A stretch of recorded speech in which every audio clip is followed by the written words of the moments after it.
Dito tayo ngayon sa Muntinlupa. Ayan. Ito yung cylinder head, kakabit natin. Tapos may dalawang putol na rocker arm to. Ayan. Ang motor dito ay ano, change engine ha. Change engine. Atol ng ano dito. Ayan, titignan natin. Kasi ino-overhaul na to before. Kaya lang nung umandar ay may maingay sa makina. Kaya nung paandar na nila, sabi nung ano, takbo-takbo lang daw. Kaya ang nangyari, naputol ang rocker arm. Naputol ang rocker arm niya. Saka yung isang camshaft sa exhaust ay umihit.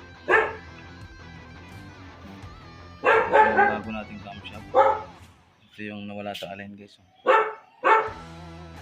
Umalis na doon sa pagkakalak. Ayan.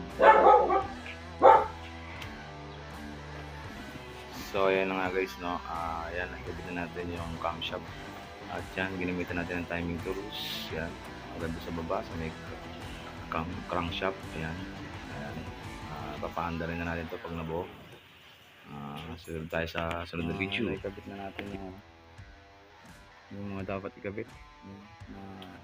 Paanda rin na muna natin. Alright. Palabasin natin yung gas diesel dito. Para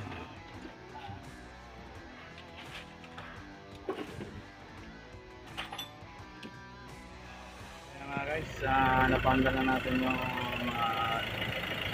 Everest cord. Ayan, nainit na yung makina niya guys. Hindi siya nagkaano, parang mangiginik-ginik. Okay guys.